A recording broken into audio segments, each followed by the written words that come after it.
nkunimde kese ba na anu no mo nyina mo gidie o me mu se tumi ya mo de ahye me se metimi aba beboa na ya timi achichire Kumawu ade a metimi aka na se mehia mo mpaebo ne ahoden kese a metimi de asomo ahobrase mu ne nokra mu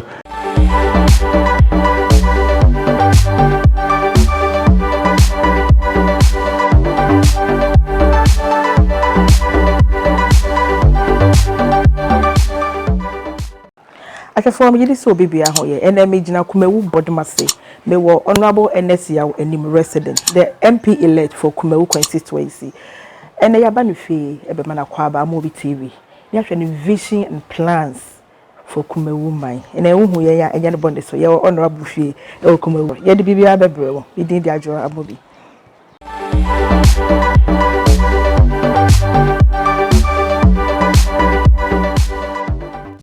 Ashafo said the medical kai no ya honorable fee amobiti be na akwaba honorable akwaba ba mobiti yeah honorable Ernest yaw Anim Kumawu man da wase yes aso akwaba ben so meda Kumawu man ase ewo enimonyam shekese a omode share me na no bnada etwemu ye nyina ehwe overwhelming victory ba ya enye for just MPP for kwa Kumawu nyina na chedo Kumawu nyina na chedo se bia ye dwo no ehian ka bomu a ye de be pre empunto e de aba itimede mi hunu se nkunimdie no ama me but abama kro no ene oman nyina na de Kumawu ye no ehye cry ehye meden se me ba na mame metina me bo me hu moden na me ye adwumaden a ebetime de apre nioma any impunto at the Kumawu mu ha. So honorable, how was it like? I believe it's your first time standing for this. Yes. But it was a very tough one. We share a party more. We teacher baby. Yeah. Na you call primaries. Primaries. No, that was a very short time for a primaries, but yami dum yen. He 8 ni free as here. Me and free mama na beka enum. Enum no na hwe kukuda ma na wemu a na enya asempetwa enya kopona na onim de na onim ebra ese nipa bia nso oba timede me hone se nyame na na de ba ya nyame na de fe mu primaries e free mu e free primaries nso ba main election by election no na eno so ekono mo den o hwe independent candidates me nu a ekohia ene NDC a na obia esefata so no so die but menim say the nyankopon aka no enu an ebe mu nyankopon aka se adu Ernest Anim bro no na saa na ese eba na nyankopon so ye madomo a ode san kunim de kese e maame ti me ho say MPP ne say na say division bi adomo kakra na MPP party there Kumawu consensus habo you want eso no beti back say you need division bi our party ni okay before primaries you sure na division wo ho okay but nyame adom nyankopon na boy ho ban ye ba primaries enka bo mu a ye promise ye no ye nipa nwotwe a nyina ye ko start ye no nyina kan ho bo mu ehunu se ba bia adwo no ehian punto de abakumawu ehian ka bo mu okumawu ye no nyina ye bo machidom ana ye de corporate so atumi kese etimeti aka so sisi a ye kasa okumawu ha ide ana mini DC nanam ba bia ko bia na na pe kwa oba na ni ha ye to aba no nioma bi si mini DC ko hospital ekwohwe ye manfo ni bi mini party chairman ajiman any executives nyina ani ye tu anamon bomu say Kumawu ha already there let's make us say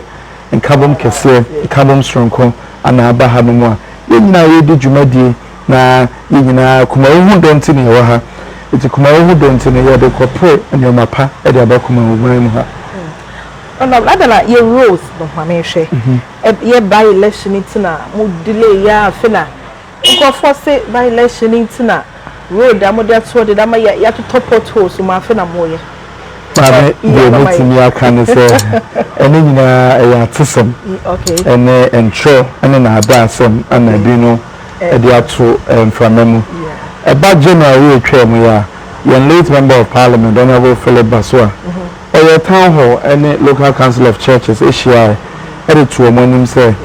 nyame ya adoma April ya ibisi mu ya no April etwem ya no na Kumawu town halls any Kumawu akwan yebewe ana ehon krata nyina we ready a ode bae ebe kire ya hemfo okomu ha ede kire ya nsofo okomu ha eti de meka say akwan ya we nyina na ya ade a ehon hihye nyina na ya we January okay eti emme obi kotena be kokase by election tin ya akwan ya we by election but no by ho say ya akwan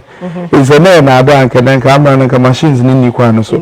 eti eno de metimi akase anya no kre e ntro ni na ada sam okay honorable ye hwe Kumawu man a say you are father for all Kumawu enye Kumawu bodoma say and we are lucky say yenya MP wo bodoma say yenya MP wo afende Kumawu and ya sanso benya bi wo besro ahanti eguso ni na no mugina ma Kumawu man no o plans with vision o say farm na ade a ene na eye ade pa wo krom ha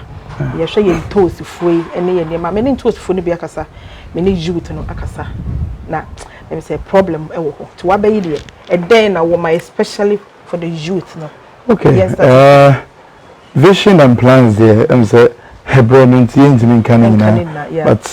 thematic areas yeah DSC and so say bebo and say obakumawu hanuma na major problem e ya akwan and nyame adoma kwan ne ye free say ayeye ye beto aso de ne de akire ba bibia e say yesisi akwan ne be ye oba agrek nso a ye hwe ha kuayo e ade a wo ha bebre wokọ abotan so kọ wa so a omuntu osu omokote ba tere bi ko omunya ba bi omode beguo aton ne ade ya ade dama kuma so say ye be pe market for tomato sellers a ewo kromo ha na training bia so a yem pharmacy here beboa e ma omumfu nyuma no so akoso yie no e beboa ne aye san hihye ne nyina ana storage facilities a as you provide for yem farmers na mo nyom produce na and say ama a council ne or how ama omum so ye hwe ye mabunu a ewo kromo ha so unemployment ya ade a high adwen bebre it's no so e wo ye ni so a my adwen say ye ne youth employment agency and the National Youth Authority ebedin sa so nya hwe mo a ebetime di aba na ye de abeboa ye mabunu no e wo kromo ha about education so a ye hwe school feeding program e ba ya ama enrollment na kwosoro bebre ama na ukoye nsuku ni mu bia ye mofra ne kora nya nkonya ne bintina so ene nioma bebre ya ye nhihye ya ye beba beboa na se school dan ne bi na sie sika ho na ye mofra ne ko school a o ma setena mu aye papa e wo school mu a ye be ye ne nyina so in terms of education healthcare and na oba chip compounds ya build na no ya be ba kwa no no your chip compound na ye fra se wa kroche ne bodwa se a yinyanwie ye ne nyina ye neoma esime ne so ye beba be wie na apomuden sam nso no akoso ye ewo miamia ewo constituency mu a ye hwe kromu ha ye wa ye over 22 towns wo hwa Kumawu enye kroketwa sa kro mu by emu che itini ye be na apomuden hihye nso no akoye ewo miamia ehon nso neoma nhyedan koye sa iti eba vision na year eba eyensuku hye nso a maye ma adwen se ye be kromo ha ye hwe mabunu bebre na we secondary school ebi pe entwaso a eso omoko meboa na omo a eso omoko nursing training emo bi a metime dia boa na ye de beboa omo eso omoko university mo bi a se boa bi ye de beboa omo eso omoko teacher training and all these other things ye neoma esime ne so ameba na ye beboa na ye mofra na ye mabunu no so no omo asetena mu nso aye boko kakra nso amomo. Okay, na is agriculture side the bense wa answer ho no ma because e ha me pa me ne honorable me ne lawyer kokasai e wo raso na me hu se entos foi o me se road ne nyenti no car ain't member me call Accra any market women from different various marketplaces na kokasai o mo ni na so o me interested ye share entos ne so aduane wo mu pa ye we ne very rich yeah it's no me ye interested because the pictures ne bi e ko kire wo mo no my but how to get any man to say no baby a ye ju e wo Kumawu ha no enye nipa ba ko fo adwuma we a clown call me de be ma Ghana man nyina se momma na momma ya dom ni nyina ya mboa ne ncheche Kumawu ne mfa Kumawu nju ba bia se Kumawu ju na wo hwe entoza sama wo kan ya na enkane no omoko ejeso na omakoton but ne omoko just wa omunya sa akonya no kra no mo nso atimi akoton mo ntos no yen hyehyeye a ye de agu akoma party for ne ejeso Queen Mothers ebetena se ne no makasa na omo a eso motimi ko jeso koton be no nso omatimi akoton. We are looking at how I be provide the market in Accra and Tema na omo nso be ba hanum na inkuafo ni dua ntos ni wi a omo be toy frɛ mo ho ewe afuonim e de akonkran ene Tema ene ba bibia be boa na omo nso ansa akomo ano no so omonsa akomo ano iti we ni hye bebre ho a me sure say with time no o sa ba bie mu a ye be kire ba bia ya ye nhye ni nyina akosie na monso mahunu nioma ye nso yetimi dia beboa ye nkuafo a ewo Kumawu hanum so Honorable Ernest ya Anim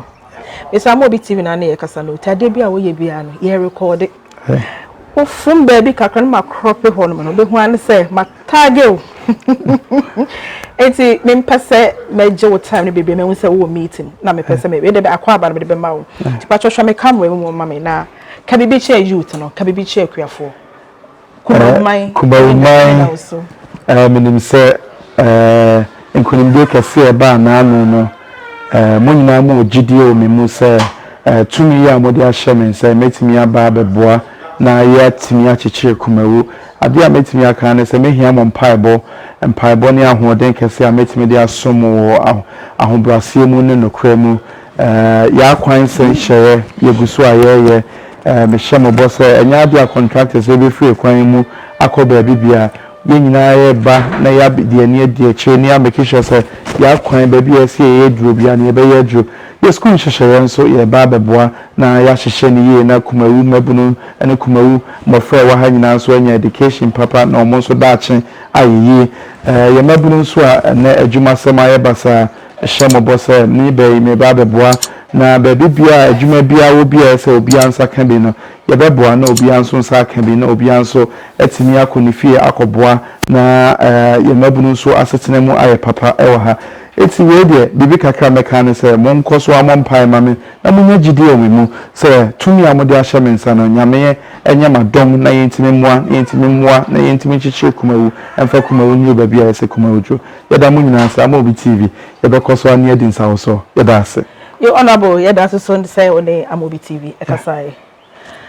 you are for ye di dwumade no aba honorable ko ba bi nsan say yentumi enkasa bebre ye de dwumade no interview no ebe san so aba biem ene ne resident ene ye wo Kumawu bodumase honorable akasa o me say bibi a wo ka bia me say Amobi TV ya record it say ne refi bibi eno an say ma tag no na wa correct e de bai eti ejina ha no ma honorable fe ene wo me din de ajo Amobi keep on watching Amobi TV and subscribe to my channel bye